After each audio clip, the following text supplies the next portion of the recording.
Hello नमस्कार, मैं CR. ग्योंग आपके समक्ष हाजिर हूँ आज एक नई कविता लेकर। और आपसे फिर मैं निवेदन करूँगा कि आप श्रोता स्वरूप कृपया 5 मिनट जरूर दें। और इस कविता का शीर्षक है कविता का विद्रोह। इसमें कविता कुछ अपने विचार रखती है और कुछ इस प्रकार कि फिर आसमान में आज लालिमा छाई थी, कि फिर आसमान में आज लालिमा छाई थी, फिर आज एक डलती शाम आई थी, फिर आज मैंने दिमाग की सुई घुमाई थी और घड़ी की टिक टिक को शब्दों में बदलकर आज एक कविता बनाई थी। पेन डायरी बंद पूरी कर दी कविता लिखने के बाद पेन डायरी बंद पूरी कर दी कविता। हर रोज की तरह मैं उठ के चल दिया सीधा और हाथ में कंपन, कानों में आवाज आई, डायरी का रंग लाल कैसे मेरे भाई। तो फिर वापिस बैठा और देखा और बड़ा दुख भी हुआ कि जिस कविता को मैंने पिरोया था उसी ने मुझे लाल आंख दिखाई।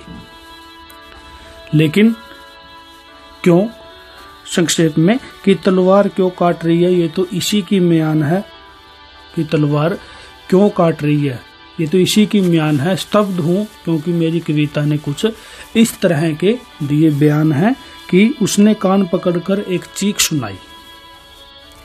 कविता ने एक कान पकड़कर मुझे चीख सुनाई, बचाओ बचाओ की आवाज मुझे भी आई। मैं इंसान, भला मुझे गुस्सा आया और लाल आंख दिखा मैंने उसे धमकाया कि हाथ पकड़ खींच मेरा, झाड़ियों में उसने मुझे भ्रूण दिखाया।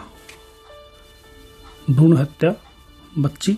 हाथ पकड़कर खींचा मेरा, झाड़ियों में उसने मुझे भ्रूण दिखाया। मेरी गर्दन झुक गई, मेरी गर्दन झुक गई और आंख की लाली छुप गई। पहले इनको बचाना फिर मुझे धमकाना। ये सीधी ललकार कि पहले इनको बचाना फिर मुझे धमकाना। एक शब्द भी ना निकला मुझसे,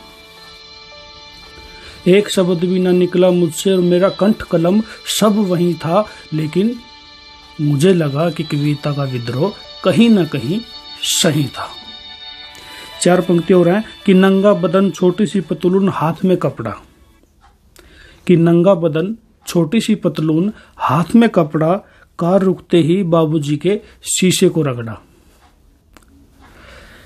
नंगा बदन छोटी सी पतलून हाथ में पकड़ा, कार रुकते ही बाबूजी के शीशे को रगड़ा। माथे पर गरीबी का टिक्का, देश के भविष्य के हाथ में 1 रुपए का सिक्का। देश के भविष्य के हाथ में 1 रुपए का सिक्का। लंबे लंबे पुल ये ऊंची इमारतें, ये लंबे लंबे पुल ये ऊंची इमारतें, मेरे देश का विकास भी वहीं था। फिर भी मेरी कविता का विद्रोह कहीं ना कहीं सही था। 2 पंक्तियां और हैं कि सुन निर्भया की चीख, सुन निर्भया की चीख, तू इनसे कुछ सीख।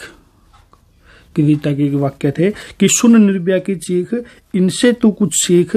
मोमबत्ती की ज्योति ज्योति के लिए मांग रही इंसाफ की भीख। ये उस वक्त का परिचायक है जब देश के अंदर ज्योति और निर्भया जैसे असहनीय कांड हुए थे, जिसने इंसानियत को शर्मसार किया था। कि सुन निर्भया की चीख, तू इनसे कुछ सीख। मोमबत्ती की ज्योति ज्योति के लिए मांग रही इंसाफ की भीख। अब मेरी कविता की आंखें लाल थी, अब मेरी कविता की आंखें लाल थी क्योंकि ये 2012 की साल थी। मेरी बेगुनाही का मेरे पास कोई सबूत नहीं था। मुझे लगा मेरी कविता का विद्रोह सचमुच में सही था, मेरी कविता का विद्रोह सचमुच में सही था। कंधे झुक गए, छाती सिकुड़ गई, कंधे झुक गए, सीना सिकुड़ गई। आंखों की लाली की जगह आ गई मुझे शर्म, आंखों की लाली की जगह आंखों में मुझे आ गई शर्म। एक अक्षण सांस ही रुक गए, एक अक्षण जैसे सांस ही रुक गए जब मुझे कविता खींचकर ले गई वृद्धाश्रम।